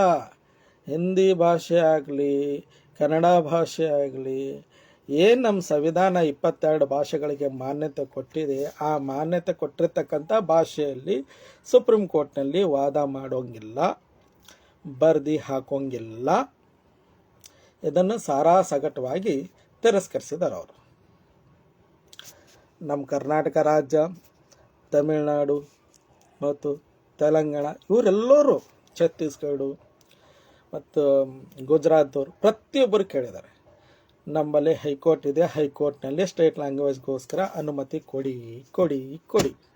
ಎಷ್ಟು ಸಲ ಅನುಮತಿ ಹಾಕ್ತಾರೆ, 8 ಸಲ ಬ್ಯಾಕ್ ಆಗುತ್ತೆ, ವಾಪಸ್ ಕಳಿಸ್ತಾನೆ ಇರ್ತಾರೆ. ಅಂದರೆ ನಮ್ಮ ಭಾಷೆಗೆ ನಮಗೆ ಸ್ವಾತಂತ್ರ್ಯ ಸಿಗೋದೇ ಇಲ್ಲ ಅನ್ನೋದನ್ನು. ಹೀಗಿರುವಾಗ ನಮ್ಮ ಭಾಷೆ ಪರಿಸ್ಥಿತಿ ಏನು? ಬೆಂಗಳೂರಿನಲ್ಲಿ ಕರ್ನಾಟಕ ಹೈಕೋರ್ಟ್ ಇದೆ, ಅದು ರಾಜಧಾನಿ ಬೆಂಗಳೂರದು ಇಲ್ಲ, ಕರ್ನಾಟಕದ ರಾಜಧಾನಿ ಬೆಂಗಳೂರು. ರಾಜಧಾನಿಯಲ್ಲಿ ಕನ್ನಡಕ್ಕೆ ವ್ಯಾಲ್ಯೂನೇ ಇಲ್ಲ. ಇನ್ನು ಬೇರೆ ಡಿಸ್ಟ್ರಿಕ್ನಲ್ಲಿ ಇರುತ್ತೆ. ರಾಜಧಾನಿಯಲ್ಲೇ ಕನ್ನಡಕ್ಕೆ ಹೈಕೋರ್ಟ್ ಇರೋದಲ್ಲಿ ಕನ್ನಡದಲ್ಲಿ ಬರೆದು ಹಾಕೋಂಗಿಲ್ಲ. ಕನ್ನಡದಲ್ಲಿ ಬರೆದಾಗಿದ್ರೆ ಇಂಗ್ಲೀಷ್ ಟ್ರಾನ್ಸ್ಲೇಷನ್ ಕೊಡಿ ಅಂತಾರೆ. ಹೌದು, ಹೈಕೋರ್ಟು ಮತ್ತು ಸುಪ್ರೀಂ ಕೋರ್ಟ್ನಲ್ಲಿ ಟ್ರಾನ್ಸ್ಲೇಟರ್ ಇದಕ್ಕೆ ಇರ್ತಾರೆ. ಇವ್ರು ಬರೆದಿರತಕ್ಕಂಥ ಲ್ಯಾಂಗ್ವೇಜ್ನೆಲ್ಲ ಟ್ರಾನ್ಸ್ಲೇಟನ್ ಮಾಡಿ ಜಡ್ಜಸ್ಗಳ ಮುಂದೆ ಪ್ರೆಸೆಂಟ್ ಮಾಡ್ಬೋದು ತಾನೆ. ಉದ್ಯೋಗಿಗಳು ಕಮ್ಮಿ ಆದ್ರೆ ಅದನ್ನು ಕೂಡ ನೇಮಕಾತಿ ಮಾಡ್ಬೋದಲ್ಲ, ಯಾರು ಬೇಡ ಅಂತಂದ್ರು. ಸರ್ಕಾರಕ್ಕೆ ಸ್ಟ್ರಿಕ್ಟಾಗಿ ಹೇಳಿ, ಇಷ್ಟು ಜನಗಳ ನೇಮಕಾತಿ ಮಾಡಬೇಕು, ಭಾಷೆ ಟ್ರಾನ್ಸ್ಲೇಟ್ ಮಾಡಬೇಕು, 22 ಭಾಷೆಗಳಿಗೆ ಕಾನ್ಸ್ಟಿಟ್ಯೂಷನ್ ಮಾನ್ಯತೆ ಕೊಟ್ಟಾಗ ಅಷ್ಟು ಭಾಷೆಗಳಿಗೆ ನಾವು ಮಾನ್ಯತೆ ಕೊಡಬೇಕಾಗ್ತದೆ. ಅವ್ರು ಯಾಕೆ ಸುಪ್ರೀಂ ಕೋರ್ಟ್ದಲ್ಲಿ ಇಂಗ್ಲೀಷನ್ನು ಹಿಡಿದಿದ್ದಾರೆ ಅಂತಂದರೆ, ನೀವು ಗುಜರಾತ್ಗೆ ಹೋದರೆ ಅಲ್ಲಿ ಗುಜರಾತಿ ಬರ್ತಕ್ಕಂಥ ನ್ಯಾಯಾಧೀಶರು ಬೇಕಾಗ್ತಾರೆ. ನೀವು ತಮಿಳ್ನಾಡಕ್ಕೆ ಹೋದರೆ ಅಲ್ಲಿ ತಮಿಳ್ ಬರ್ತಕ್ಕಂಥ ನ್ಯಾಯಾಧೀಶರು ಬೇಕಾಗ್ತಾರೆ. ಅಸ್ಸಾಮಿಗೆ ಹೋದರೆ ಅಸ್ಸಾಂ ಭಾಷೆ ಮಾತಾಡ್ತಕ್ಕಂಥ ನ್ಯಾಯಾಧೀಶರು ಬೇಕಾಗ್ತಾರೆ. ಆ ನ್ಯಾಯಾಧೀಶರಿಗೆ ನೇಮಕಾತಿ ಮಾಡಬಾರ್ದು ಅನ್ನೋ ಉದ್ದೇಶವನ್ನು ಇಲ್ಲಿ ಎದ್ದು ಕಾಣ್ತಾ ಇರೋದು. ಯಾಕಂದ್ರೆ ಆ ನ್ಯಾಯಾಧೀಶರಿಗೆ ನಾವು ಎಲ್ಲಿ ಹುಡ್ಕೊಂಡು ಹೋಗೋರಿ? ಅದಕ್ಕೋಸ್ಕರನೇ ಹೈಕೋರ್ಟ್ ಲ್ಯಾಂಗ್ವೇಜನ್ನು ಇಂಗ್ಲೀಷ್ನಲ್ಲೇ ಇಡಾರಿ. ಯಾಕಂತಂದರೆ ಇಂಗ್ಲೀಷ್ ಒಂದು ಬಂದುಬಿಟ್ರೆ ಸಾಕು, ಉಳಿದಿದ್ದವ್ರಿಗೆ ಬರುತ್ತೋ ಬಿಡುತ್ತೋ ಗೊತ್ತಿಲ್ಲ, ಇಂಗ್ಲೀಷ್ನಲ್ಲಿ ಎಲ್ಲ ಹೈಕೋರ್ಟ್ನಲ್ಲಿ ಸುತ್ತಾಡ್ಬೋದು. ಈ ಕರ್ನಾಟಕ ಬಂದರೆ ಕನ್ನಡ ಭಾಷೆ ಬರಬೇಕಲ್ಲ. ಇಲ್ಲಿನ ಆಡಳಿತ ಪ್ರತಿಯೊಬ್ಬರು ವ್ಯಕ್ತಿಗಳೆಲ್ಲ ಕನ್ನಡ ಮಾತಾಡ್ತಾರೆ. ಕನ್ನಡ ಬರ್ತಕ್ಕಂಥ ಜಡ್ಜಸ್ಗಳಿಗೆ ಎಲ್ಲಿ ಹುಡ್ಕೊಳ್ಳೋಣ? ಚೀಫ್ ಜಸ್ಟಿಸ್ಗೆ ಕನ್ನಡ ಮಾತಾಡೋರನ್ನ. ಅದಕ್ಕೋಸ್ಕರನೇ ಅವರು ಈ ಅಜೆಂಡಾವನ್ನು ಇಟ್ಕೊಂಡು ಕೂತಿದ್ದಾರೆ ಸುಪ್ರೀಂ ಕೋರ್ಟ್ದವರು. ಇಲ್ಲ ಅಂತಂದರೆ ಇಷ್ಟ ತನಕ 15 ವರ್ಷ ತಾನೇ ಟೈಮ್ ಕೊಟ್ಟಿತ್ತು. ಕಾನ್ಸ್ಟಿಟ್ಯೂಷನಲ್ಲಿ 20 ವರ್ಷನಲ್ಲೇ ಮಾಡಿಬಿಡ್ತಿದ್ರು. ಯಾಕಂತಂದರೆ ಅಲ್ಲಿ ಬೇರೆಯವ್ರ ನೇಮಕಾತಿ ಮಾಡಬೇಕಾಗ್ತದೆ. ಮಹಾರಾಷ್ಟ್ರಕ್ಕೆ ಹೋದಲ್ಲಿ ಮರಾಠಿ ಬರ್ತಕ್ಕಂಥ ಚೀಫ್ ಜಸ್ಟಿಸನ್ನು ಆಯ್ಕೆ ಮಾಡಬೇಕಾಗ್ತದೆ. ಈಗ ಮರಾಠಿ ಬರತಕ್ಕಂಥ ಚೀಫ್ ಜಸ್ಟಿಸ್ನ ಎಲ್ಲ ಆಯ್ಕೆ ಮಾಡ್ಬೇಕು ನಾವು. ಅದಕ್ಕೆ ನಾನು ಹೇಳ್ತಾ ಇರೋದು, ಎಕ್ಸಾಮನ್ನು ಕಂಡಕ್ಟ್ ಮಾಡಿ. ಹೈಕೋರ್ಟ್ ನ್ಯಾಯಾಧೀಶರಾಗಬೇಕಾಗಿತ್ತಪ್ಪ ಅಂತಂದರೆ ಅಲ್ಲಿ ಎಕ್ಸಾಮನ್ನು ಕಂಡಕ್ಟ್ ಮಾಡಿ. ಡಿಸ್ಟ್ರಿಕ್ಟ್ ಜಡ್ಜ್ ಹೇಗೆ ಎಕ್ಸಾಮ್ ಇಡ್ತಿರೋ ಹೈಕೋರ್ಟ್ ಜಡ್ಜಸ್ಗಳನ್ನು ಅದೇ ರೀತಿ ನೇಮಕ ಮಾಡಿ, ಪ್ರಶ್ನೆಗಳನ್ನು ರೆಡಿ ಮಾಡಿ, ಇವರು ಆನ್ಸರ್ ಬರೀತಾರೆ. ನಾನು ಎಕ್ಸಾಮ್ ಕಟ್ಟಬೇಕಾದ್ರೂ ನಾನು ಆನ್ಸರ್ ಬರಬೇಕು. ಪಾಸ್ ಆದರೆ ಹೈಕೋರ್ಟ್ ಜಡ್ಜ್ ಆಗೋಣ, ಇಲ್ಲ ಅಂತಂದ್ರೆ ಯಾರಿಗೆ ಯೋಗ್ಯತೆ ಇದೆ ಅವ್ರು ಆಗ್ತಾರೆ. ನಾವೇ ಆಗಬೇಕು, ನಮ್ಮನ್ನು ಬಿಟ್ಟು ಮತ್ತೊಬ್ಬರು ಆಗಬಾರ್ದು ಅನ್ನೋ ಸ್ವಾರ್ಥತೆ ಅನ್ನೋದು ನನಗೆ ಸುಪ್ರೀಂ ಕೋರ್ಟ್ನಲ್ಲಿ ಸ್ಪಷ್ಟವಾಗಿ ಕಾಣ್ತಾ ಇರೋದು. ಲ್ಯಾಂಗ್ವೇಜನ್ನು ಬೇಕು ಅಂತಲೇ ಕಂಟ್ರೋಲ್ ಮಾಡ್ಕೊಂಡಿದ್ದಾರೆ. ಬೇರೆ ಭಾಷೆಯಲ್ಲಿ ಟ್ರಾನ್ಸ್ಲೇಟ್ ಮಾಡ್ತಕ್ಕಂಥ ಸಾಮರ್ಥ್ಯ ಹೈಕೋರ್ಟಿಗೆ ಮತ್ತು ಸುಪ್ರೀಂ ಕೋರ್ಟಿಗೆ ಎರಡಕ್ಕೂ ಬಂದುಬಿಟ್ರೆ ಬೇರೆ ಭಾಷೆಯಲ್ಲಿ ಫೈಲ್ಗಳನ್ನು ಬರೆದು ಹಾಕೋದ್ರಿಂದ ಸಮಸ್ಯೆ ಏನು? ಇಂಗ್ಲೀಷ್ನಲ್ಲಿರ್ತಕ್ಕಂಥದ್ದನ್ನು ಕನ್ನಡಕ್ಕೆ ಟ್ರಾನ್ಸ್ಲೇಟ್ ಮಾಡ್ತಾರೆ, ಮರಾಠಿಗೆ ಟ್ರಾನ್ಸ್ಲೇಟ್ ಮಾಡ್ತಾರೆ, ಹಿಂದಿಗೆ ಟ್ರಾನ್ಸ್ಲೇಟ್ ಮಾಡ್ತಾರೆ, ತಮಿಳಿಗೆ ಟ್ರಾನ್ಸ್ಲೇಟ್ ಮಾಡ್ತಾರೆ, ತೆಲುಗುಗೆ ಟ್ರಾನ್ಸ್ಲೇಟ್ ಮಾಡ್ತಾರೆ. ಎಲ್ಲಕ್ಕೂ ಟ್ರಾನ್ಸ್ಲೇಟ್ ಮಾಡೋರು ಆ ಭಾಷೆಯಲ್ಲಿ ಫೈಲ್ ಆಗಿದ್ರೆ ಏನು ಸಮಸ್ಯೆ? ಅಷ್ಟೇ ಬಿಟ್ಬಿಡಿ. ವಕೀಲರ ಸಂಘಗಳು ಏನು ಮಾಡ್ತಾಯಿದೆ? ನಮ್ಮ ಕರ್ನಾಟಕಕ್ಕೆ ಕನ್ನಡ ಭಾಷೆಯನ್ನು ನೀವು ಹೈಕೋರ್ಟ್ನಲ್ಲಿ ಒಂದು ಭಾಷೆಯನ್ನಾಗಿ ಸೇರಿಸಿ, ಇಂಗ್ಲೀಷು ಇರಲಿ ಕನ್ನಡನೂ ಇರಲಿ. ಯಾರಿಗೆ ಕನ್ನಡ ಬೇಕೋ ಅವ್ರು ಕನ್ನಡದಾಗ ಫೈಲ್ ಹಾಕೊಳ್ಳಿ, ಯಾರಿಗೆ ಇಂಗ್ಲೀಷ್ ಬೇಕೋ ಅವ್ರು ಇಂಗ್ಲೀಷ್ನಲ್ಲಿ ಹಾಕೊಳ್ಳಿ. ಇಲ್ಲಿ ಬರ್ತಕ್ಕಂಥ ಮುಖ್ಯ ನ್ಯಾಯಾಧೀಶರು ಕಂಪಲ್ಸರಿ ಕನ್ನಡ ಬರ್ತಕ್ಕಂಥವರೇ ಬೇಕು ಅಂತ ಡಿಮ್ಯಾಂಡ್ ಮಾಡಿ ಒಂದಿನಾರೇ ಪ್ರೊಟೆಸ್ಟ್ ಮಾಡಿದಾರೆ ಅವರು. ಸ್ಟೇಟ್ ಬಾರ್ ಕೌನ್ಸಿಲ್ ಅಂತ ಎಲ್ಲರೂ ಸದಸ್ಯರಾಗಿ ಕೂತ್ಬಿಟ್ಟಿರ್ತಾರೆ, ಅಧ್ಯಕ್ಷರಾಗಿರ್ತಾರೆ, ಎಲ್ಲರೂ ಆಗಿರ್ತಾರೆ. ಒಂದಿನಾರೇ, ಯಾಕಂದರೆ ಅವ್ರಿಗೆ ಇಂಗ್ಲೀಷ್ ಚೆನ್ನಾಗಿ ಬರುತ್ತೆ, ಅದಕ್ಕೋಸ್ಕರ ಅವ್ರು ಇಂಗ್ಲೀಷ್ ಸಪೋರ್ಟ್ ಮಾಡ್ತಾರೆ. ನೀವೆಲ್ಲ ಕನ್ನಡ ಮೀಡಿಯಮ್ ಎಲ್ಲ ಸರ್ಕಾರಿ ಸ್ಕೂಲ್ನಾಗ ಕಲ್ತವ್ರೆಲ್ಲ ನೀವು ಹೈಕೋರ್ಟಿಗೆ ಬಂದು ಪ್ರಾಕ್ಟೀಸ್ ಮಾಡಲಿಕ್ಕತ್ತಾರೆ, ನಮ್ಮ ವೃತ್ತಿ ಕಿತ್ಕೊಂಡಂಗೆ ಆಗಲ್ವಾ? ಅದಕ್ಕೋಸ್ಕರನೇ ಅವ್ರು ಅದನ್ನೆಲ್ಲ ಯಾಕೆ ಮಾಡ್ತಾರೆ ಹೇಳಿ? ಮಾಡಲ್ಲ. ನೀವು ಹಾಗೆ ಕೇಳಿ ಅವರಿಗೆ ಡಿಮ್ಯಾಂಡ್ ಮಾಡಬೇಕು. ಮಗು ಎಲ್ಲಿವರೆಗೂ ಅಳಲ್ವೋ ತಾಯಿ ಅಲ್ಲಿವರೆಗೂ ಹಾಲು ಕುಡಿಸಲ್ಲ. ಇದು ಸ್ಪಷ್ಟವಾದ ಮಾತು. ನಾವೇ ಲಾಯರ್ಸು ಕನ್ನಡ ಕೇಳಿಲ್ಲಪ್ಪ ಅಂತಂದರೆ ಕನ್ನಡ ಯಾಕೆ ಬೇಕು ಅಂತ ಕೇಳ್ತಾರೆ. ನಾವು ಕನ್ನಡದಾಗ ಲಾ ಮಾಡಿರ್ತೀವಿ, ಕನ್ನಡದಾಗ ಪಾಸ್ ಆಗಿರ್ತೀವಿ. ನಾವು ಕನ್ನಡದಾಗೆ ಫೈಲ್ ಬರೆದು ಹಾಕೋದಕ್ಕೋಸ್ಕರ ರೆಡಿ ಇಲ್ಲ ಅಂತಂದಾಗ ಅವ್ರಿಗೇನು ಸಮಸ್ಯೆ? ಓಲಿ ಕನ್ನಡದಾಗಿರ್ತಕ್ಕಂಥ ಪ್ರಾಕ್ಟೀಸ್ ಮಾಡ್ತಕ್ಕಂಥ ಲಾಯರ್ಸ್ಗಳೇ ಡಿಮ್ಯಾಂಡ್ರೇ ಮಾಡ್ಬೇಕಲ್ಲ. ಎಷ್ಟು ಮಂದಿ ಮಾಡ್ತಾರೆ? ನಡ್ವರ್ಕ್ ಮಧ್ಯದಲ್ಲಿ ನಾವು ಸ್ವಲ್ಪ ಡಿಸ್ಕಷನ್ ನಡೆದಿತ್ತು, ನಾವು ಕೂಡ ಟ್ರೈ ಮಾಡಿದ್ವಿ, ಆಗಲಿಲ್ಲ ಅಂತ. ಟ್ರೈ ಮಾಡೋದಲ್ಲ, ಮಾಡಬೇಕು. ಕನ್ನಡದಲ್ಲೂ ಫೈಲ್ ಹಾಕೋದನ್ನು ಸ್ಟಾರ್ಟ್ ಮಾಡಬೇಕು. ಆವಾಗ ನಮ್ಮ ಭಾಷೆಗೆ ವ್ಯಾಲ್ಯೂ ಬರುತ್ತೆ, ಅಲ್ಲಿವರೆಗೂ ಬರೋದಿಲ್ಲ. ಫ್ರೆಂಡ್ಸ್, ಈಗ ಹೈಕೋರ್ಟ್ ನ್ಯಾಯಾಧೀಶರ ನೇಮಕಾತಿ ಬಗ್ಗೆ ಹೇಳಿದೆ. ಈಗ ನಂದೊಂದು ಪ್ರಕರಣ ಕಲಬುರಗಿ ಪೀಠದಲ್ಲಿತ್ತು, KPSC ಅವ್ರದ್ದು. ಆ ಕೇಸ್ನಲ್ಲಿ ಏನಾಗಿದೆ ಅಂತ ನಾನು ಸ್ವಲ್ಪ ಹೇಳ್ತೇನೆ. ಯಾಕಂದರೆ ನ್ಯಾಯಾಧೀಶರಂತಂದ್ರೆ ಅಲ್ಲಿ ನ್ಯಾಯಾಧೀಶರು ಹೇಗೆ ನನಗೆ ಅನ್ಯಾಯ ಮಾಡಿದ್ರು. 14% ಕೇಸ್ ಇತ್ತಂದು. ಸಿಂಪಲ್ ಆಗಿ ಹೇಳ್ಬೇಕಂತಂದರೆ ಟೈಪಿಸ್ಟ್ ಪೋಸ್ಟು KPSC ಅವರು ನೇರವಾಗಿ ಸೆಲೆಕ್ಟ್ ಮಾಡ್ತಾಯಿದ್ರು. ಅವರ ನೇಮಕಾತಿ ಮಾಡುವಾಗ ಅವ್ರು ಹೇಳಿರ್ತಕ್ಕಂಥ ನಿಯಮವನ್ನೇ ಅವರೇ ಪಾಲಿಸಲಿಲ್ಲ. ಅನ್ಕ್ವಾಲಿಫೈಡ್ ಇದ್ದವ್ರಿಗೆ ಸೆಲೆಕ್ಟ್ ಮಾಡಿದ್ದಾರೆ ಅಂತ ನಾನು ಕರ್ನಾಟಕ ಹೈಕೋರ್ಟ್ನಲ್ಲಿ ವಾದ ಮಾಡಿದೆ. ನ್ಯಾಯಾಧೀಶರು ಯಾರಾಗಿದ್ರಪ್ಪ ಅಂತಂದರೆ ದೇವಿದಾಸ್ ಮತ್ತು G. ಬಸವರಾಜನ್ ಅವರಿದ್ದರು. ನನ್ನ ವಾದವನ್ನು ಒಪ್ಪಿಕೊಂಡ್ರು ಅವರು. ನೀವೆಲ್ಲ ಕನ್ವಿನ್ಸಿಂಗ್ ಆಗಿ ಮಾತಾಡಿದ್ರಿ, ನಾವೆಲ್ಲ ಒಪ್ಕೊಂಡೆವು, ನೀವೇ ಗೆದ್ರಿ, ಯು ಆರ್ ವಿನ್ ಅಂತೆಲ್ಲ ಪೀಠದಾಗೆಲ್ಲ ಹೇಳಿದ್ರು. ಎಲ್ಲ ಹೇಳ್ಯಾರ ಅಂತ ಪ್ರಶ್ನೆ ಮಾಡಿಬಿಡಿ. ಯಾಕಡೆ ಅದ್ರ ಲಿಂಕ್ ಇದೆ, ಆ ಲಿಂಕ್ ಬೇಕಾದರೆ ಕೇಳಿ ಹಾಕ್ತೀನಿ ನೋಡಿ. ಯಾಕಂತಂದರೆ ಒಬ್ಬ ನ್ಯಾಯಾಧೀಶ ಮೇಲೆ ನೇರವಾಗಿ ಆರೋಪ ಮಾಡೋಕ್ಕಾಗೋದಿಲ್ಲ. ಆದರೆ ಅಲ್ಲಿ ಲಿಂಕ್ನಲ್ಲಿ ಸ್ಪಷ್ಟವಾಗಿದೆ. ಅವರೇನು ಹೇಳ್ತಾರೆ, ನೀವು ಪಾರ್ಟಿ ಇನ್ ಪರ್ಸನ್ ಇದ್ದೀರಿ, ನೀವು ಲಾಯರ್ ಇದ್ದೀರಿ, ಅದಕ್ಕೋಸ್ಕರ ನೀವು ಕೇಸ್ ವಾಪಸ್ ತಗೊಳ್ಳಿ ಅಂತ ಹೇಳಿದ್ರು ಅವರು. ಇಲ್ಲ ಸರ್, ನಾನು ಟೈಪಿಸ್ಟ್ ಪೋಸ್ಟನ್ನು ಕೆಲಸ ಮಾಡಿ ರಿಟೈರ್ಡ್ ನಂತರ ಲಾ ವೃತ್ತಿ ಮಾಡ್ತೀನಿ ಅಂತ. ಅಷ್ಟೆಲ್ಲ ಮಾಡಿದ್ರೆ ಈಗಿನ ಲಾಯರ್ಸ್ಗಳು ನೋಡ್ಬೇಕು, ಕಾಂಪಿಟೇಷನ್ ಚೆನ್ನಾಗಿದೆ, ಹಾಗಿದೆ ಹೀಗಿದೆ ಅಂತ ಹೇಳಿದೆ. ಇಲ್ಲ ಸರ್, ಮೆರಿಟ್ ಮೇಲೆ ಆದೇಶ ಮಾಡಿ ಅಂತ ಹೇಳಿದೆ. ನಾನು ಸಾಬೀತು ಮಾಡಿರ್ತಕ್ಕಂಥ ಪ್ರತಿಯೊಂದು ಅಂಶವನ್ನು ಅದನ್ನು ಯಾಕೆ ತಿರಸ್ಕರಿಸಿದ್ರು, ಅವರು ಅದನ್ನು ಯಾಕೆ ಒಪ್ಪಿಕೊಳ್ಳಲಿಲ್ಲ ಅಂತ ಅವರು ಜಜ್ಮೆಂಟ್ನಲ್ಲಿ ಬರೀಲಿಲ್ಲ. ನನ್ನ ಹೈಕೋರ್ಟ್ ಪ್ರಕರಣದೇನಿತ್ತಲ್ಲ ಶೀಟು, ಅದನ್ನೇ 18 ಪೇಜ್ ಇದೆ. ಆದರೆ ದೇವಿದಾಸ್ ಮತ್ತು ಬಸವರಾಜ್ ಅವರು ನ್ಯಾಯಮೂರ್ತಿಗಳು ಕೇವಲ 9 ಪೇಜ್ನಲ್ಲಿ ಜಜ್ಮೆಂಟ್ ಬರೆದು ಬೇಕಾಗ್ಬಿಟ್ರು. 59 ಇರೋ ಪರ್ಸೆಂಟೇಜನ್ನು 72 ಹೇಗೆ ಒಪ್ಪಿಕೊಂಡ್ರು ಅಂತನ್ನೋದನ್ನು ರೀಸನ್ ಬರೆದಿಲ್ಲ.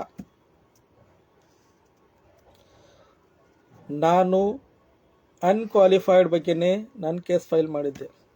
ಅವರೇನು ಹೇಳಿದ್ದಾರೆ, 67% ಬಂದಿದೆ, ನೀನು ಪರ್ಸೆಂಟೇಜ್ ಇಲ್ಲ, ಅದಕ್ಕೆ ಡಿಸ್ಮಿಸ್ ಅಂತ ಹೇಳಿದ್ದಾರೆ. ನನಗೆ ಇಲ್ಲಿ ಪ್ರಶ್ನೆ ಬರ್ತಕ್ಕಂಥದ್ದು ಏನಪ್ಪ ಅಂತಂದರೆ, ನಾವು ಕೇಸ್ ಫೈಲ್ ಬರಿತೀವಲ್ಲ, ಯಾಕಂತಂದರೆ ಆ ಕೇಸ್ ಫೈಲಿಗೆ ಬರೆದಿದ್ರಲ್ಲಿ ನಾವು ಪ್ರತಿಯೊಂದಕ್ಕೂ ಆನ್ಸರ್ ಮಾಡಿರ್ತೀವಿ. ಅದಕ್ಕೆ ನ್ಯಾಯಾಧೀಶರು ನಿಮ್ಮ ವಾದವನ್ನು ಒಪ್ಪಿಕೊಳ್ಳೋದಿಲ್ಲ ಅಂತ ಅನ್ನೋದಕ್ಕೋಸ್ಕರ ರೀಸನ್ ಬರೀಬೇಕು. ಅದೇನೂ ರೀಸನ್ನೇ ಬರೋದಿಲ್ಲ, ಶಾರ್ಟಾಗಿ ಬರೀತಾರೆ, ಬರೋದು ಕೇಸ್ ಡಿಸ್ಮಿಸ್ ಮಾಡ್ತಾರೆ. ಅದಕ್ಕೋಸ್ಕರ ನಾನು chief justice of Karnataka, chief justice of India, president of India ಮತ್ತು ಕರ್ನಾಟಕ ಆಫ್ ಗವರ್ನರ್ ಅವರಿಗೆಲ್ಲರಿಗೂ ಕಂಪ್ಲೇಂಟ್ ಕೊಟ್ಟಿದ್ದೀನಿ. ನನಗೆ ಅನ್ಯಾಯ ಆಗಿದೆ, ನೀವು ಇದನ್ನು ಗಮನ ಹರಿಸಿ ಅಂತ. ಈಗ ಒಬ್ಬ ಲಾಯರಿಗೆ ಅನ್ಯಾಯ ಆಗಿದೆ ನ್ಯಾಯಾಧೀಶರಿಂದ. ಈಗ ನನಗೆ ನ್ಯಾಯ ಸಿಗುತ್ತೋ ಇಲ್ವೋ ಅನ್ನೋದನ್ನು ಈಗ ನಾನು ಕಾದು ನೋಡಬೇಕು. ನ್ಯಾಯಾಲಯದಿಂದಲೇ ನ್ಯಾಯವಾದಿಗೆ ಅನ್ಯಾಯವಾಗಿದೆ, ಅದು ಪಾರ್ಟಿ ಇನ್ ಪರ್ಸನ್ ಕೇಸನ್ನು ವಾದ ಮಾಡಿದಕ್ಕೋಸ್ಕರ. ದೇವಿದಾಸ್ ಅವರು ಹೇಳಿದ್ರು, ನಿಮ್ಮಲ್ಲಿ ಒಂದು ಚಾನ್ಸ್ ಇದೆ ಅಡ್ವೊಕೇಟ್ ಪ್ರಾಕ್ಟೀಸ್ ಮಾಡೋದಕ್ಕೋಸ್ಕರ. ಏನು ರೆಸ್ಪಾಂಡೆಂಟ್ 3 ಇದ್ದಾರಲ್ಲ, ಅವ್ರ ಹತ್ರ ಚಾನ್ಸ್ ಇಲ್ಲ. ಓಕೆ, ಒಪ್ಕೊಳ್ಳೋಣ. ಅನ್ಕ್ವಾಲಿಫೈಡ್ ಇದ್ದವರಿಗೋಸ್ಕರ ಇವ್ರು ಯಾಕೆ ಡಿಫೆನ್ಸ್ ತಗೋತಾ ಇದ್ದಾರೆ? ಕ್ವಾಲಿಫೈಡ್ ಇದ್ದವರಿಗೋಸ್ಕರ ಡಿಫೆನ್ಸ್ ತಗೊಳ್ಳಿ, ನಾನು ಒಪ್ಕೋತೀನಿ. ಆಯ್ಕೆ ಆಗಿರ್ತಕ್ಕಂಥ ವ್ಯಕ್ತಿನೇ ಅನ್ಕ್ವಾಲಿಫೈಡ್, ಅವರನ್ನು ರಕ್ಷಣೆ ಯಾಕೆ ಮಾಡ್ತಾ ಇದ್ದಾರೆ ಇವರು? ನನ್ನ ಪ್ರಶ್ನೆ ಇರೋದಿಷ್ಟ. ಅನ್ಕ್ವಾಲಿಫೈಡ್ ಅವ್ರದ್ದಿರೋದು ಒಂದೇ ಒಂದು ಕ್ವಾಲಿಫಿಕೇಷನ್ನು. ಆ ಕ್ವಾಲಿಫಿಕೇಷನ್ನಲ್ಲಿ ಇರ್ತಕ್ಕಂಥದ್ದು 59%. KPC ಅವರು ತೋರಿಸಿದ್ದು 72%. ಅದನ್ನು ಮಾಡೋದಕ್ಕೋಸ್ಕರ ಕೂಡಿಸಿ ಅಂಕಗಳನ್ನೇ ಕೂಡಿಸಿದ್ದಾರೆ. ಅದನ್ನು ಕೂಡ ಸ್ಪಷ್ಟವಾಗಿ ತೋರಿಸಿದ್ದೀನಿ. ಮತ್ತು ಅದು ಅಲ್ಲದೆ KPC ಅವ್ರು ಏನು ಮಾಡಿದ್ದಾರೆ ಗೊತ್ತಾ, ಡಿಪ್ಲೊಮಾ ಕಮರ್ಷಿಯಲ್ ಅಂತೇನಿದೆ ಕೋರ್ಸು, ಆ ಕೋರ್ಸ್ ಕ್ಯಾಂಡಿಡೇಟ್ನಲ್ಲೇ ತಾರತಮ್ಯ ಮಾಡಿದ್ದಾರೆ. ಅದನ್ನು ಕೂಡ ನ್ಯಾಯಾಲಯದಲ್ಲಿ ಸ್ಪಷ್ಟೀಕರಿಸಿದ್ದೀನಿ. ಸೀಟ್ ಮೇಲೆ ಕೂತ್ಕೊಂಡು ಓಕೆ, ಆರ್ಡರ್ ಈಸ್ ರಿಸರ್ವ್ಡ್. ಸಂವಿಧಾನ ದಿನ ಮಧ್ಯಾಹ್ನ 3 ಗಂಟೆಗೆ 3:30 ನನ್ನ ವಾದವಿತ್ತು. ಆ ದಿನ ವಾದ ಮಾಡಿದೆ. ಮತ್ತು 12 ಡಿಸೆಂಬರ್ 24 ಅವತ್ತು ಕೂಡ ವಾದ ಮಾಡಿದೆ. ಅಲ್ಲೂ ಕೂಡ ನಾನು ಸಮರ್ಥನೆಯನ್ನು ಕೊಟ್ಟಿದ್ದೆ. ಅಂದರೆ ಮೊದಲೇ ಡಿಸೈಡ್ ಮಾಡಿ ಕೂತಿದ್ರು ನನ್ನ ಕೇಸನ್ನು ಡಿಸ್ಮಿಸ್ ಮಾಡಬೇಕು ಅಂತ. ಈ ರೀತಿ ಮಾಡ್ತಾ ಇದ್ದಾರೆ. ನ್ಯಾಯಾಲಯದ ಮೇಲೆ ಭರೋಸೆ ಬರೋದು ಹೇಗೆ ಅಂತ ನನ್ನ ಪ್ರಶ್ನೆ. ಅದಕ್ಕೆ ನೇಮಕಾತಿಯಲ್ಲಿ ಎಕ್ಸಾಮ್ ಇಡೋದೇ ಅತ್ಯುತ್ತಮ. ಯಾಕೆ ಯಾರು ಎಕ್ಸಾಮ್ನಿಂದ ಬರ್ತಾರೆ ಅವರ ಪ್ರತಿಯೊಂದನ್ನು ಗಮನಿಸ್ತಾರೆ. ನಿಯಮಗಳು ಇಂಪಾರ್ಟೆಂಟ್, ನ್ಯಾಯ ಕರೆಕ್ಟಾಗಿ ಸಿಗಬೇಕು ಅನ್ನೋದೇ ನಂದು. ನ್ಯಾಯನೇ ಸರಿಯಾಗಿ ಸಿಗಲಿಲ್ಲಪ್ಪ ಅಂದರೆ ನ್ಯಾಯಾಲಯಕ್ಕೆ ವ್ಯಾಲ್ಯೂನೇ ಇರಲ್ಲ. ಈ ನನ್ನ ಪ್ರಕರಣದಲ್ಲಿ ಇದೇ ರೀತಿ ಆಗಿದ್ದು, ನನಗೆ ನ್ಯಾಯ ಸಿಕ್ಕಿಲ್ಲ, ಅದಕ್ಕೆ ನಾನು ಕಂಪ್ಲೇಂಟ್ ಕೊಟ್ಟಿದ್ದೀನಿ. ನೋಡೋಣ ಆ ಕಂಪ್ಲೇಂಟಿಗೆ ಏನು ರಿಯಾಕ್ಷನ್ ಬರುತ್ತೆ ಅಂತ ಕಾದು ವೇಟಿಂಗ್.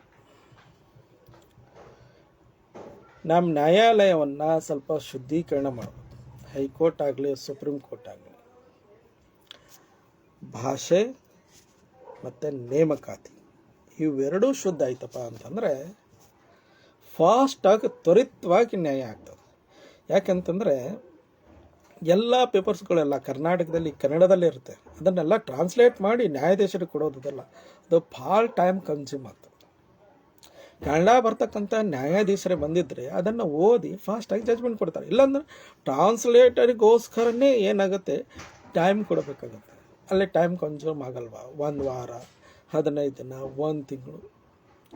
ಅದಕ್ಕೆ ಹೇಳ್ತಾರೆ, ಯಾವ ಸ್ಟೇಟಿಗೆ ಹೈಕೋರ್ಟ್ ನ್ಯಾಯಾಧೀಶರು ಹೋಗ್ತಾರೋ ಆ ಸ್ಟೇಟಿನ ಲ್ಯಾಂಗ್ವೇಜ್ ಬರಲಿಲ್ಲಪ್ಪ ಅಂತಂದರೆ ಅಲ್ಲಿ ನ್ಯಾಯಾಧೀಶರು ಅವರು ಬರಬಾರ್ದು, ಅವರು ಸ್ವತಃ ತಾವಾಗೇ ಹಿಂದೆ ಸರಿಬೇಕು.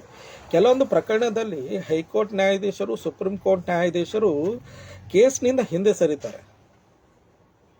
ನೀವು ಕೇಳಿರಬೇಕು, ಪೇಪರ್ನಲ್ಲಿ ಬಂದಿರ್ತಾರೆ. ಇದಕ್ಕೆ ಯಾಕೆ ಸರಿಯೋದಿಲ್ಲ? ನನಗೆ ಆ ಸ್ಟೇಟ್ ಲ್ಯಾಂಗ್ವೇಜೇ ಬರಲ್ಲ, ನಾ ಆ ಸ್ಟೇಟಿಗೆ ಹೋಗಿ ಏನು ಮಾಡಿ? ಎಲ್ಲ ಪ್ರತಿಯೊಂದು ಪೇಪರ್ಸ್ ಎಲ್ಲ ಕರ್ನಾಟಕ ಹೋದರೆ ಕನ್ನಡದಲ್ಲಿರುತ್ತೆ, ತಮಿಳ್ನಾಡಿಗೆ ಹೋದರೆ ತಮಿಳ್ನಲ್ಲಿರುತ್ತೆ, ಆಂಧ್ರಕ್ಕೆ ಹೋದರೆ ಆಂಧ್ರ ಪ್ರದೇಶದಲ್ಲಿರುತ್ತೆ, ಕೇರಳಕ್ಕೆ ಹೋದರೆ ಕೇರಳ ಭಾಷೆದಲ್ಲಿರುತ್ತೆ. ಇದನ್ನು ಯಾಕೆ ಮಾಡೋದಿಲ್ಲ? ಭಾಷೆ ಸಮಸ್ಯೆ ಇದೆ. ಹಾಗೆ ನೇಮಕಾತಿ, ಹೈಕೋರ್ಟ್ ನ್ಯಾಯಾಧೀಶರ ನೇಮಕಾತಿಯಲ್ಲೂ ಕೂಡ ನೇರ ನೇಮಕಾತಿ ಮಾಡಬೇಕಂದ್ರೆ ಎಕ್ಸಾಮ್ಗಳನ್ನು ಕಂಡಕ್ಟ್ ಮಾಡಬೇಕು. ಹೈಕೋರ್ಟು ಮತ್ತು ಸುಪ್ರೀಂ ಕೋರ್ಟ್ ನ್ಯಾಯಾಧೀಶರಿಗೋಸ್ಕರ. ನೋಡಿ ನಮ್ಮ ದೇಶದ ನ್ಯಾಯ ವ್ಯವಸ್ಥೆ ಹೇಗೆ ಸ್ಪಷ್ಟತೆಯಿಂದ ಎಲ್ಲರೂ ಹೇಳ್ತಾರೆ, ಇದ್ದರೆ ಇಂಡಿಯಾದು ನ್ಯಾಯಾಧೀಶರಾಗಿರಬೇಕು ಅಂತ. ಯಾಕಂದರೆ ಎಕ್ಸಾಮ್ ಇರೋದೇ ಕ್ವಾಲಿಫೈಡ್ ಪರ್ಸನನ್ನು ಆಯ್ಕೆ ಮಾಡೋದಕ್ಕೋಸ್ಕರ. ಹಾಯ್ ಫ್ರೆಂಡ್ಸ್, ಮತ್ತೆ ನಾನು ಇಂಥ ವಿಷಯವನ್ನು ಮತ್ತೆ ಬಂದಾಗ ಮತ್ತೆ ಮಾತಾಡ್ತೀನಿ. ಎಸ್ ಬಾಯ್. ಕೆಲವೊಂದು ಕಡೆಗೆ ಅಲ್ಲಿ ಇಲ್ಲಿ ಕೆಲವೊಂದು ಭಾಷಾ ದೋಷ ಆಗಿರ್ಬೋದು, ಮನ್ನಿಸ್ಬೇಕು. ಬಾಯ್.